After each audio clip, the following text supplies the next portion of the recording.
எப்படி போக முடியும்? ஒரு விடுவா நான் அவர் முன்னாடி போய் நின்னா அந்த அதிர்ச்சியிலே அவர் உயிர் போயிடாதா?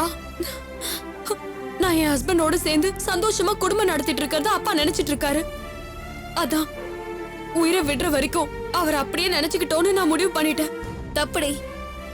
நீ போய் சொன்னாதான் உங்க அப்பாவுக்கு நீ விடுவான விஷயம் தெரியும் நினைக்காத. அத சொல்லாமலே அவர் தெரிய வாய்ப்பு இருக்கு. அப்படி தெரிஞ்சா அவர் மனசு எவ்வளவு வேதனைப்படும். சாக போற நேரத்துல அவர் அந்த வேதனை அனுபவிக்கணும்னு நினைக்கிறியா நீ? வேணாண்டி. உடனே போய் உங்க அப்பாவை பார்த்து அவர்கிட்ட மறைக்காம எல்லா உண்மையும் சொல்லு. அவர் என்ன இன்னொரு கல்யாணம் பண்ணிக்க சொன்னார்னா? சரின்னு ஒத்துக்கிட்டு மாப்பிள்ளை பார்க்க சொல்லு. இப்பயாவது நம்ம பொண்ணு நம்ம பேச்ச கேக்குறாளேன்னு ரொம்ப சந்தோஷப்படுவாருடி. என்ன சொல்ற? என்ன இன்னொரு கல்யாணம் பண்ணிக்க சொல்றியா? பண்ணிக்கிட்டா என்ன தப்பு? இந்த கொஞ்ச நாள்ல நீயும் ஹஸ்பண்ட் என்னத்த வாழ்ந்து கிழிச்சிங்க? உன் ஹஸ்பண்ட் உனக்கு பண்ணது வேண்டாம். பழச ஞாபகப்படுத்தாத. சாரி, ஞாபகப்படுத்தல.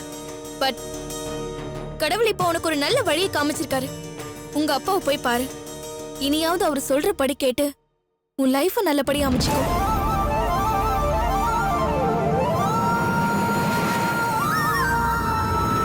யோசிக்கிறேன். யோசிக்கிறேன்னு சொல்லி நீ நாளை கடத்த பார்க்காத. நாளைக்கு நீ பெங்களூர் போகலனா நான் உங்க அத்தைக்கு போன் பண்ணி அவங்கள இங்க வர சொல்லிடுவேன்.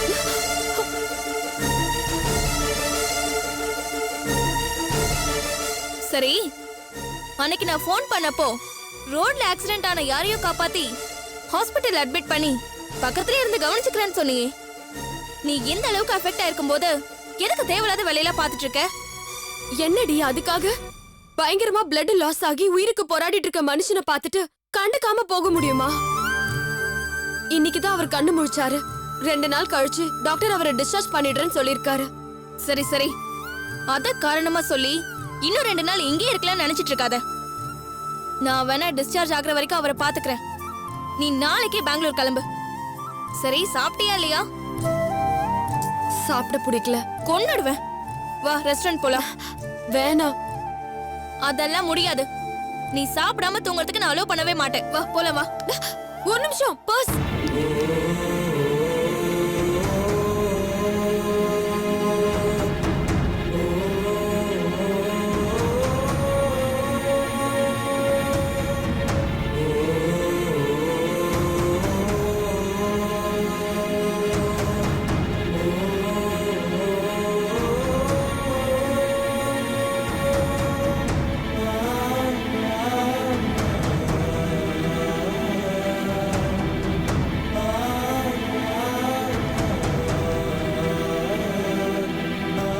எக்ஸ்கியூஸ் மீ, ஒரு ஃபோன் பண்ணிக்கலாமா? பண்ணிக்கோங்க.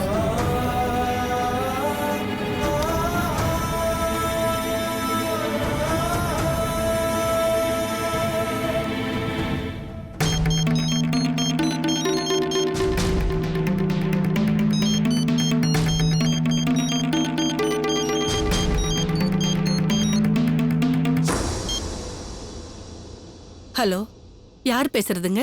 மா, நான் தான் பேசுறேன்.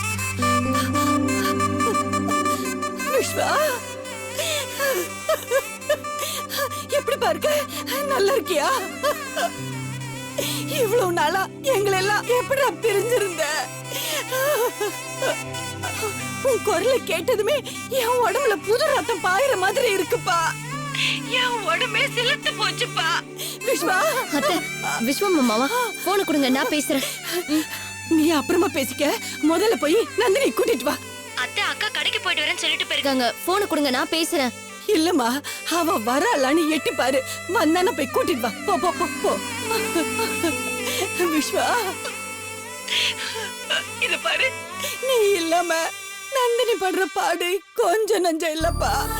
அது என் வாயால சொல்ல முடியாதுடா கண்ணா. வந்து பாரு, நீயே தெரிஞ்சுக்குவ. நான் ஒருத்தி உன்னை பேச விடாம நானே பேசிட்டு இருக்கேன்.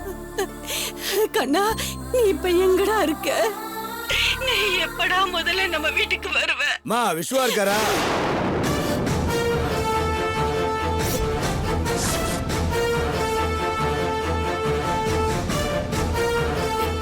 இல்லையே இன்ஸ்பெக்டர்.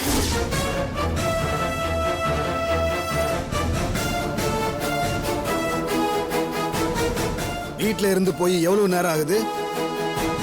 எவ்வளவு நாள் ஆகுதுன்னு கேளுங்க. அவன் காணாம போய் ரொம்ப நாள் ஆச்சு. நாங்க ஸ்டேஷன்ல கூட புகார் கொடுத்திருக்கோமே. அவன் எங்க போயிருக்கான்னு இதுவரை எங்களுக்கு தெரியாது. அவனை கண்டுபிடிச்சு கொடுக்காம எங்களை கேள்வி கேக்குறீங்க. சரி, எதுக்கு கேக்குறீங்க? விஸ்வா லேண்ட் ஓனரை கொலை பண்ணிட்டான். ஐயோ, என் பையனா? நிச்சயமா அந்த மாதிரி காரியெல்லாம் அவன் பண்ண மாட்டான். இல்லம்மா, ஏற்கனவே உங்க பையன் அந்த லேண்ட் ஓனரை தள்ளி விட்டு கொல்றதுக்கு முயற்சி பண்ணான். நாங்க அவனை பிடிக்க போனப்ப எங்க கிட்ட இருந்து தப்பிச்சு ஓடிட்டான். இப்ப வந்து கொலை பண்ணிட்டு போயிட்டான். போன்ல யார்கிட்ட பேசிட்டு இருந்தீங்க? உங்க பையன் கிட்ட தானே? கொடுங்க போன. இல்ல சார். கொடுங்க போன. கொடுங்கம்மா. ஹலோ ஹலோ, கட் ஆயிடுச்சு. உண்மையை சொல்லுங்க, பேசுனது யாரு? உங்க பையன் தானே? இல்ல, அது அது வந்து நீங்க பயந்து நடுங்கிறத பார்த்தாலே தெரியுது அது உங்க பையன் தான். கான்ஸ்டபிள், இந்த நம்பரை நோட் பண்ணுங்க.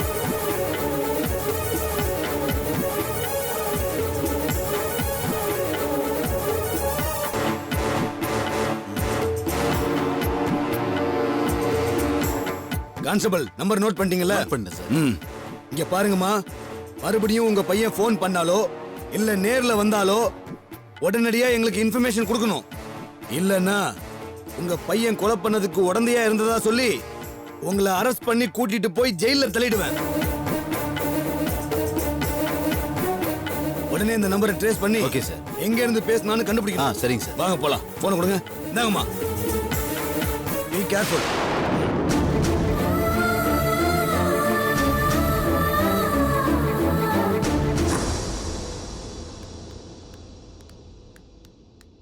Hi Vishwa.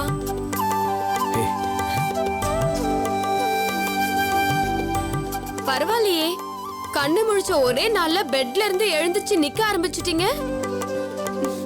Have you feeling? Top of the world. இவ அருணா, என் friend. Hey, hi. If you don't mind, நான் ஒன்று சொல்லலாமா? சொல்லுங்க. உங்களுக்கு ஆக்சிடென்ட் ஆனதுனால இப்போ இவளுக்கு பெரிய பிரச்சனையா போச்சு சார். இவளை சிக்கல்ல மாட்டி விட்டுட்டீங்க. என்னாச்சு? புரியல. இவளோட அப்பா பெங்களூர்ல உடம்புக்கு முடியாம கிரிட்டிக்கல் சிச்சுவேஷன்ல இருக்காரு. ஐயோ. உங்களுக்கு ஆக்சிடென்ட் ஆனதுனால இவ பெங்களூருக்கு போகாம உங்களை பாத்துக்கிறதுக்காக இங்கேயே தங்கிட்டா. ஹே, கொஞ்சம் சும்மா இருக்க மாட்டே? ஏண்டி, உண்மையை சொன்ன, அதுல என்ன தப்பு? ஒரு நிமிஷம் இருங்க. I'm very sorry, extremely sorry. நீங்களாவது ஒரு வார்த்தை சொல்லிருக்கலாம். You making me feel very guilty. இல்ல, வேண்டாம் வேண்டாம் வேண்டாம், புலம்பாதீங்க. இவனுக்கு பெங்களூர் போறா. உங்க வீட்டு அட்ரஸ் கொடுங்க, இல்லனா உங்க ஃபேமிலி மெம்பர்ஸ் யாரோட நம்பராவது கொடுங்க. நான் உங்களை வர வச்சிடுறேன். அப்பதான் இவ நிம்மதியா கிளம்பி போவா.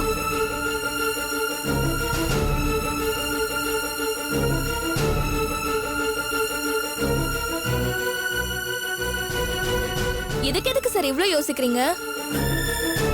ஆக்சிடென்ட் ஆனதுனால அட்ரஸ் ஃபோன் நம்பர்ல மறந்து போச்சா? அது இல்லைங்க, எனக்கு அட்ரஸே இல்ல. அப்படின்னா எனக்கு யாருமே இல்லைன்னு அர்த்தம். நீங்களா? ரியலி? சாரி சார், என்ன தப்பா நினைச்சுக்காதீங்க. ஐயோ, என்ன இதுக்கெல்லாம் போய் ஃபீல் பண்ணிட்டு இருக்கீங்க? அது ஒன்றும் பிரச்சனை இல்லை. I'm use to it. யாரும் இல்லைன்னா யாரும் இல்லைன்னு தானே சொல்லணும். Hello doctor. ஹலோ, எப்படி இருக்கீங்க? எல்லா விதத்திலயும் நார்மலா இருக்கிற மாதிரி ஃபீல் பண்றீங்களா, இல்ல ஏதாவது இன்டர்னல் பெயின் இருக்கிற மாதிரி ஃபீல் பண்றீங்களா? ஒன்றும் இல்லை, பெர்ஃபெக்ட்லி நார்மல். ஓகே, அப்ப இன்னைக்கே டிஸ்சார்ஜ் பண்ணிடலாம். இன்ஃபேக்ட் நானே வந்து உங்களுக்கு கேட்கணும்னு நினைச்சேன் டாக்டர். பில் செட்டில் பண்ணதுக்கு அப்புறம் உங்களோட டிஸ்சார்ஜ் சம்மரி கொடுப்பாங்க, அதை நீங்க வாங்கிட்டு கிளம்பலாம். Okay doctor. Thank you doctor. It's okay.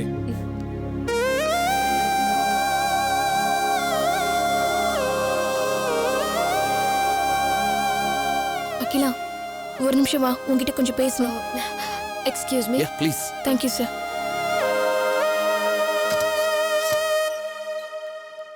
என்ன? நீ போய் பில்ல செட்டில் பண்ணிட்டு ஃபைலை வாங்கிட்டு வா. நான் விஸ்வா கிட்ட கொஞ்சம் பேசணும். என்ன பேச போற? ஏதோ பேச போறேன். நீ போனா போயேன். ஹே, ஏதாவது ஏடா கூடமா பேசி வைக்காத. அதெல்லாம் நான் பாத்துக்கிறேன். நீ கிளம்பு.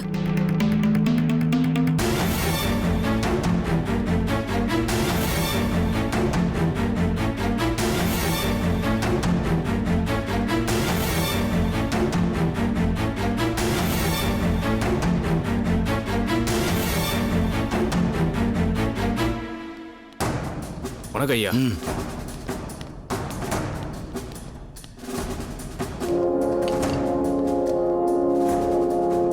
கான்ஸ்டபிள் சார் கண்ட்ரோல் ரூமுக்கு ஃபோன் பண்ணி அந்த நம்பரை ட்ரேஸ் அவுட் பண்ண சொல்லி அது எந்த அட்ரஸ்னு கண்டுபிடிக்க சொல்லுங்க.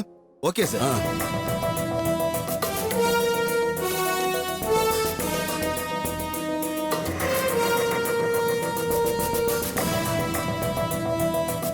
Control room. Yes. P7 police ஸ்டேஷன்ல இருந்து கான்ஸ்டபிள் பேசுறேன் சார். சொல்லுங்க சார்.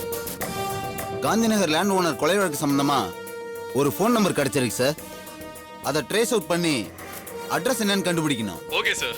ஓகே சார், நம்பர் சொல்றேன், நோட் பண்ணிக்கங்க. சொல்லுங்க சார்.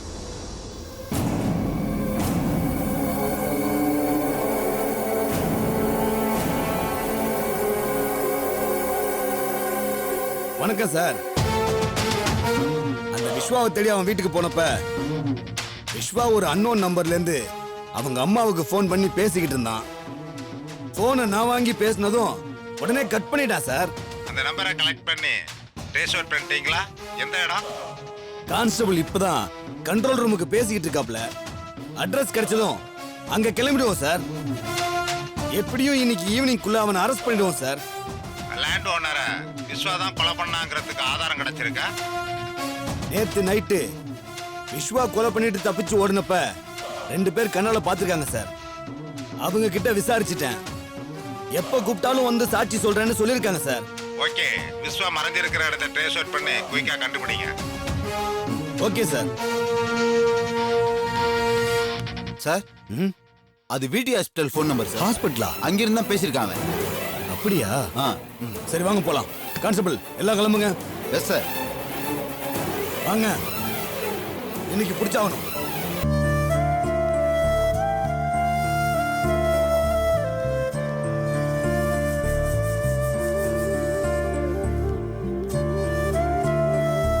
கேஷ். ஓகே, கொடுங்க.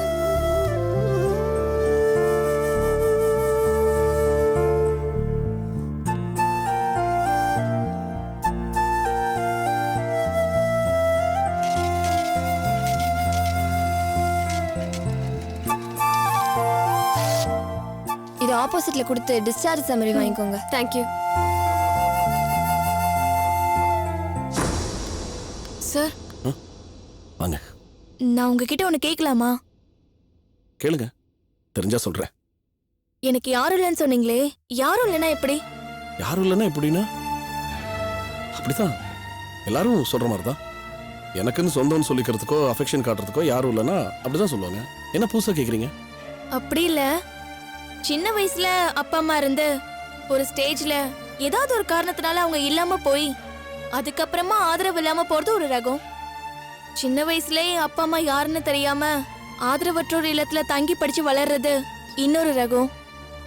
நீங்க எந்த ரகம்? எதுக்கு இதெல்லாம் கேக்குறீங்க? சும்மா தெரிஞ்சுக்கிறதுக்காக.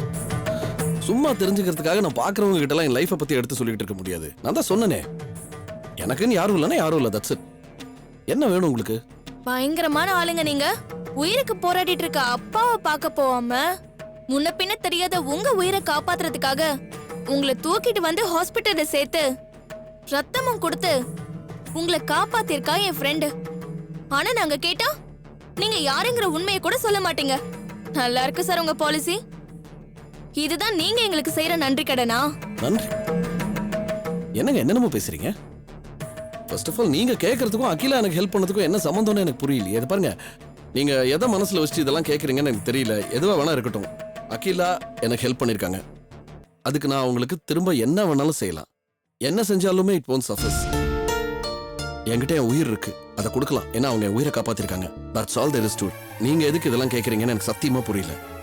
உங்க உயிரை வச்சுக்கிட்டு அவ என்ன சார் பண்ண முடியும்? அவளுக்கு சாதாரணமா ஒரு உதவி தேவைப்படுது. நீங்க நினைச்சா செய்ய முடியும். செய்றீங்களா? என்ன வேணும்? அகிலாவோட அப்பா பெங்களூர்ல ஒரு பிக் ஷாட். ஒரே பொண்ணா போயிட்டதுனால அவளுக்கு அவ்வளோ செல்லம் கொடுத்து வளர்த்தாரு. ஆனா இவ அவர் சொன்ன மாப்பிள்ளைக்கு கழுத்தை நீட்டாம லவ் பண்ண பையனை கல்யாணம் பண்ணிக்கிட்டு சென்னைக்கு ஓடி வந்துட்டா. அப்பாவோட ஆசீர்வாதம் இல்லாம ஆரம்பிச்ச அவளோட வாழ்க்கை பாதியிலே முடிஞ்சு போச்சு. புரியல. மீனிங்? ஐ மீன், அகிலாவோட ஹஸ்பண்ட் ஹார்ட் அட்டாக்ல இறந்துட்டாரு. ஐயோ, இந்த விஷயம் இன்னும் அகிலாவோட அப்பாவுக்கு தெரியாது. பொண்ணு எங்கேயோ ஒரு இடத்துல புருஷனோட சேர்ந்து சந்தோஷமா வாழ்ந்துட்டு இருக்கான்னு நினைச்சிட்டு இருக்காரு. oh God. அன்பார்ச்சுனேட்லி அவர் இப்ப டெத் பெட்ல இருக்கிறதுனால இன்னும் 10 நாள்ல அவர் இறந்துருவாருன்னு டாக்டர் சொல்லிட்டாராம். இந்த நிலைமையில எப்படி ஒரு விடோவா அவர் முன்னாடி போய் நிக்கிறதுன்னு அகிலா ரொம்ப கவலைப்படுறா. சாகும்போது பொண்ணு புருஷனோட சந்தோஷமா குடும்பம் நடத்துறான்னு தெரிஞ்சாதான் அவங்க அப்பா ஆன்மா சாந்தி அடையும்னு ஃபீல் பண்ணிட்டு இருக்கா. அதுக்கு நான் ஒரு ஐடியா கொடுத்தேன். என்ன? 10 நாளைக்கு யாருக்காவது பணத்தை கொடுத்து ஹஸ்பண்ட நடிக்க சொல்லி அவர் முன்னாடி போய் நிறுத்துன்னு சொன்னேன். சரி, யாரடி அப்படி நடிக்க ஒத்துக்குவாங்க? அதெல்லாம் வேண்டான்னு சொன்னா. பட் நீங்க மனசு வச்சா அகிலாவோட அப்பாவை சந்தோஷப்படுத்த முடியும். நீங்க என்ன சொல்றீங்க? what do you mean? ஏன் கோவப்படுறீங்க? நான் என்ன தப்பா கேட்டுட்டேன்? என்ன நீங்க கேட்டது தப்புனே உங்களுக்கு தெரியலையா? that's even worse. என்ன பார்த்து அப்படி ஒரு கேள்வி கேட்கணும்னு எப்படி உங்களுக்கு தோணுச்சு? உங்களுக்கே அநாகரிகமா இல்ல? உயிரை கேட்டாலும் தருவேன்னு சொன்னீங்க. உயிரை கேட்டா கொடுப்பேன். உயிர் இது ஒண்ணா? நீங்க கேட்டதுடைய மேக்னிட்யூட் இன்டென்சிட்டி என்னன்னு உங்களுக்கு தெரியுமா? எவ்வளவு தப்பான ஒரு விஷயத்தை கேட்டிருக்கீங்க தெரியுமா உங்களுக்கு? இத பாருங்க, நீங்களா இதை கேட்டீங்களா இல்ல அகிலா கேட்க சொல்லி கேட்டீங்களான்னு எனக்கு தெரியாது. ஆனா யார் கேட்டிருந்தாலும் இது தப்பு தான். ஹைப்போதெட்டிக்கலா ஒன்னு கேட்கறேன், ஜஸ்ட் எக்ஸாம்பிளுக்கு தான். இதே மாதிரி ஒரு சிச்சுவேஷன்ல நான் உங்ககிட்டயோ அகிலா கிட்டயோ என் கூட வந்து கொஞ்ச நாள் எனக்கு ஒய்ஃபா நடிகன்னு கேட்டா ஒத்துக்குவீங்களா? இல்ல நான் கேட்கறது தான் கரெக்டா இருக்குமா? ஐம் சாரி, அவங்க எனக்கு பண்ணின ஹெல்ப்புக்கு என்னன்னைக்கும் நான் கிரேட்ஃபுல்லா இருப்பேன். செத்தால அதை மறக்க மாட்டேன். But there ends it, period. Sir sir please sir, ஒரு நிமிஷம் இருங்க சார் ப்ளீஸ்.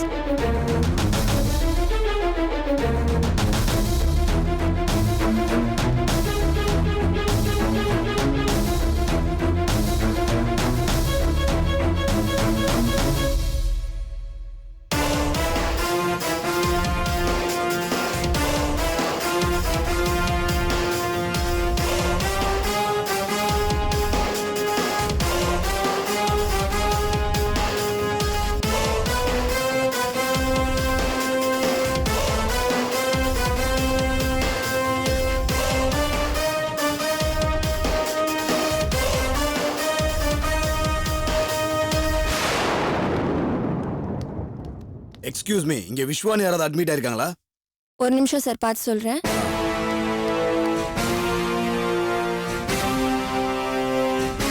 விஸ்வா தானே சார்? ஆமா. Accident case sir. இன்னைக்கு டிஸ்சார்ஜ் ஆக போறாரு. எந்த வார்டுல இருக்காரு? இப்படியே போனா ஃபர்ஸ்ட் ஃப்ளோர்ல 5வது வார்டு சார். சரி, போய் பார்க்கறோம். ஓகே சார், வாங்க.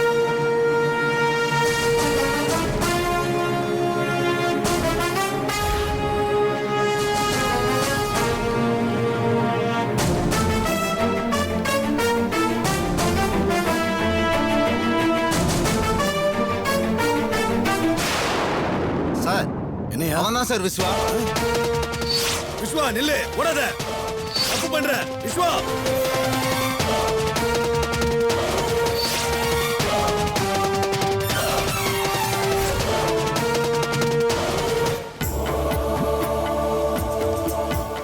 ஏய், விஸ்வா எங்க? பில் செட்டில் பண்ணிட்டியா? பண்ணிட்டேன். டிஸ்சார்ஜ் சம்மரியும் வாங்கிட்டேன். எங்க அவரு? அப்புறம் ஏன் அவர் இங்க இருக்க போறாரு? கிளம்பி போயிட்டாரு. அது எப்படி போவாரு? என்கிட்ட கூட சொல்லாம. உண்மைய சொல்லு, அவர்கிட்ட என்ன பேசுன? நீ சொன்னா திட்டுவ. திட்ட மாட்டேன், சொல்லு. நேத்து ரெஸ்டாரண்ட்ல நம்ம சாப்பிடும்போது உனக்கு ஒரு ஐடியா கொடுத்த ஞாபகம் இருக்கா? என்ன ஐடியா? எனக்கு ஹஸ்பண்டா யாரையாவது நடிக்க வைக்கலாம்னு சொன்னியே, அந்த கேவலமான ஐடியாவை சொல்றியா? நீ தான் கேவலமான ஐடியான்னு சொல்ற. அத வச்சு எத்தனை தமிழ் சினிமா சக்சஸ் ஆயிருக்குன்னு தெரியுமா? அது ஆகட்டும், ஆகாம இருக்கட்டும். அது இப்ப முக்கியமா? விஸ்வா எங்க போனாரு? அத முதல்ல சொல்லு. 10 நாளைக்கு உனக்கு புருஷனா நடிக்க சொல்லி விஸ்வா கிட்ட கேட்டேன். அவரு படக்குன்னு கோச்சிக்கிட்டு வெளியில போயிட்டாரு. அடி பாவி, உனக்கு எல்லாமே விளையாட்டா போச்சா? பாவம் அவரு மனசு எவ்வளவு கஷ்டப்பட்டிருக்கும். ஏன் உன் மரமண்டைக்கு அது யோசிக்க தோணல? அதான் மரம் மண்டன்னு சொல்லிட்டியே. எனக்கு வர ஆத்திரத்துக்குன்னா 15 நாளா நான் பக்கத்துல இருந்து ஹெல்ப் பண்ணியும் அதுக்கு எந்த பிரயோஜனமும் இல்லாம பண்ணிட்டேடி. அவர் என்ன பத்தி என்ன நினைப்பாரு? லூசு, யூஸ்லெஸ். பாத்தியா பாத்தியா, திட்ட மாட்டேன்னு சொல்லிட்டு திட்டிக்கிட்டே இருக்கியே. இது ஒண்ணுதான் உன்கிட்ட எனக்கு பிடிக்காத விஷயம். உன்கிட்ட எனக்கு எதுவுமே பிடிக்கலடி. நான் எங்க அப்பாவை போய் பார்த்து எல்லா உண்மையும் சொல்லிடலான்னு நேத்து நைட்டே முடிவு பண்ணிட்டேன். அதுக்குள்ள நீ அவசரப்பட்டு குட்டியை குழப்பிட்டியே. நைட் எடுத்த முடிவை காலையிலயாவது என்கிட்ட சொல்லிருக்கலாம்ல. சொல்ல இருந்தா நான் ஏன் விஸ்வா கிட்ட போய் கேட்டிருக்க போறேன்? தப்ப உன் மேல வச்சுக்கிட்டு என்ன ப்ளேம் பண்ணாத. சரி சரி வா போலாம். எவ்வளவு நேரம் நம்ம இங்க காத்துட்டு இருந்தாலும் விஸ்வா திரும்பி வர போறது இல்ல. குடுப்பு நேரம் தான். இன்னொரு ஆக்சிடென்ட்ல நாம அவரை மீட் பண்ணிக்கலாம். வா போலாம்.